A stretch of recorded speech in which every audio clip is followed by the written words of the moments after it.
নমস্কার, আমি পৌলমী আবারও এলাম নতুন একটি ব্লগ নিয়ে। আশা করছি আপনারা সবাই ভালোই আছেন। আগের ব্লগটা যারা যারা দেখেছেন তারা তো সবাই জানেন আজকে আমাদের গ্রামে ভোগ। ওই ব্লগটায় তোমাদের সবার সাথে শেয়ার করেছি আমাদের গ্রামে এখন পরিষেবা চলছে, তো তারই আজ ভোগ। তো ভোগের দিন তো যাদের গ্রামে হয় তোমরা সবাই জানো, ভোগের দিন কুঞ্জবাগানের গান করে রাইকে জাগানো হয়, তারপর ভোগ আরম্ভ করা হয়। এই কুঞ্জবাগানের গানটা আমাদের গ্রামে ওই 9:30টার দিকে শুরু হয়, আর গান করতে করতে প্রায় বেজে যায় 1টা। তো সেই গানটাই এখন আমরা শুনতে এসেছি, বেশ ভালো লাগে বসে বসে শুনতে। সবাই দেখো তাড়াতাড়ি রান্না করে চান সেরে চলে এসছে। আর কিছুটা মন খারাপ নেই, কারণ বেশ 4 দিন আসছিলাম, প্রায় সব সময় দুপুরে রাতে সন্ধে, আজকেই লাস্ট দিন। ভোগের পর তো আর কারোর এখানে থাকা চলবে না। সবাইকার মুখেই এক কথা, আরও যদি 2 দিন হতো, কিন্তু কি আর করা যাবে, যেটা যতদিনে ততদিনেই তো শেষ করতে হবে, তাই না? তাই যতক্ষণ মহাপ্রভু আছেন রাধা গোবিন্দ ততক্ষণ থেকে যাই, গান শুনে যাই, বেশ ভালো লাগছে। তোমরাও কিছুক্ষণ দেখো, ভালো লাগবে। কত মানুষের সমাগম, সবাই মন দিয়ে গান শুনছে দেখো।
बोलिए वृंदावन बिहारी लाल की, वृंदावन बिहारी लाल की, वृंदावन बिहारी लाल की,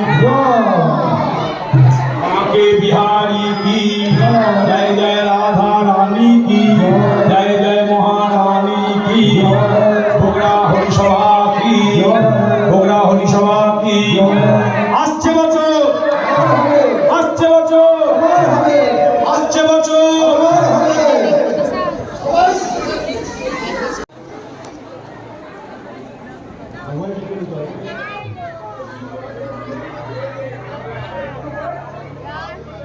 দেখো গান শেষ হয়ে গেছে, আর কিছুটা মন্দির ফাঁকাও হয়ে গেছে। এখন সবাই নিয়ে আসছে ভোগ, আমাদেরও বাড়ি থেকে ভোগ সেজে নিয়ে এসছে মা।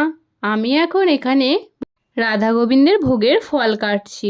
দেখো কত মানুষ গোল করে বসে ফল কাটছে, সবাই মিলে এখানে ফল কাটতে বেশ ভালো লাগে। এখন ঘড়িতে বাজছে ওই 3টে, আর ভোগ শুরু হবে 4টে। ফলগুলি আমাদের কাটা হয়ে গেলে পুরোহিত চিড়ে ধুয়ে ভোগটা সেজে নেবেন। এখানে সবাই কিছু খায়নি, কারণ ভোগের ফল কাটার আগে তো কিছু খাওয়া চলে না। তো কাটা হয়ে গেলেই আমরা সবাই ভাত খেয়ে নেব। দেখো আমাদের ভোগের ফল কাটা শেষ হয়ে গেছে, এখন আমরা দুপুরের খাবারটা খেতে চলে এলাম। এখানে দেখো কি কি রান্না হয়েছে তোমাদেরকে দেখিয়ে দিচ্ছি। ভাত, ডাল, পোস্ত, পনির, পায়েস, চাটনি সব কিছুই ছিল। তো এখন আমরা বসে যাব খেতে, চলো। খাওয়া দাওয়া শেষ করে এখন আবার ওই মন্দিরের দিকে যাচ্ছি, দিয়ে তারপর বাড়ি গিয়ে একটু রেস্ট নিয়ে নেবো। আবার বিকালে ওই 4টের সময় ভোগ হবে, তখন আবার আসবো।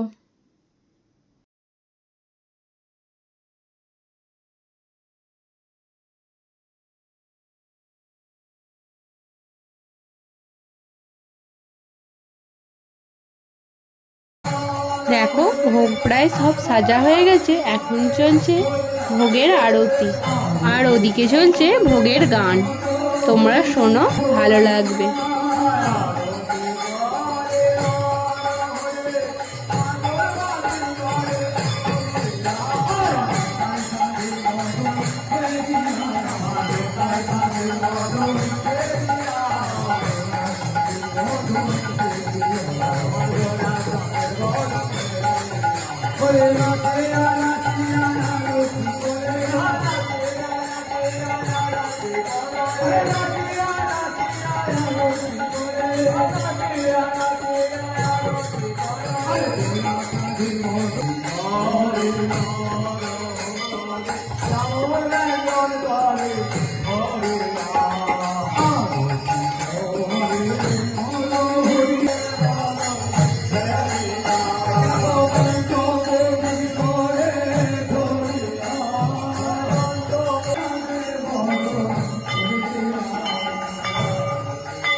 ওই যে হাঁড়িগুলো দেখছো, ওর মধ্যে জল, হলুদ আর দই দেওয়া আছে, আরও কী সব যেন দেয়, দিয়ে ওটা ওই শান্তি জল তৈরি করে সবাইকার গায়ে ছড়ায়। গায়ে ছড়ানোর থেকে বেশি মাথাতেই ঢালা হয় আনন্দ করে।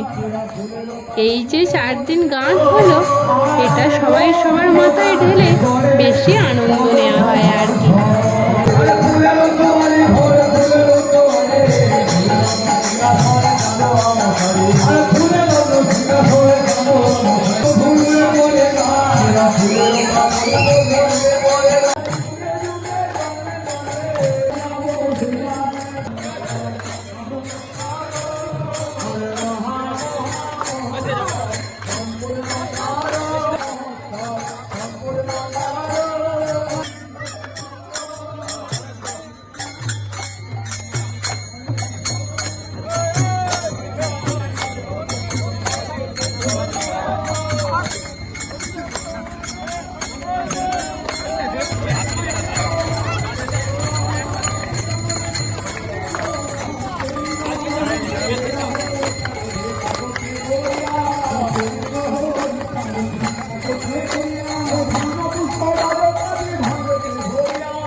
এবছরকার মতো ভোগ শেষ, তো আমরা ঘটি গরম কিনে খেতে খেতে চলে এলাম বাড়ি।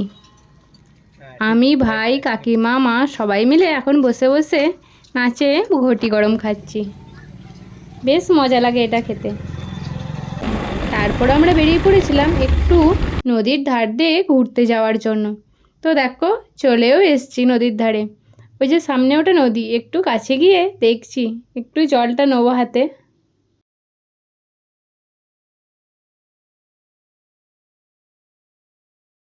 নদীর ধার দিয়ে ঘুরতে আসতে বিকালের দিকে বেশ ভালো লাগে, বেশ ঠান্ডা হাওয়া দেয়। আর এই গ্রীষ্মের দিনে ঠান্ডা হাওয়া তো বেশ মনোরম, তাই না? আর কি সুন্দর দেখো গ্রাম্য পরিবেশ।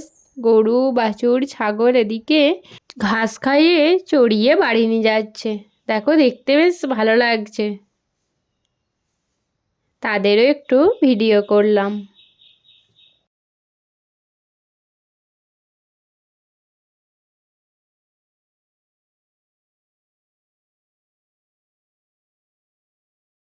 আমাদের গ্রামের এই হরিসেবার ব্লগটি যদি আপনাদের ভালো লেগে থাকে, একটি লাইক ও একটি কমেন্ট করো। সবাই ভালো থেকো, সুস্থ থেকো।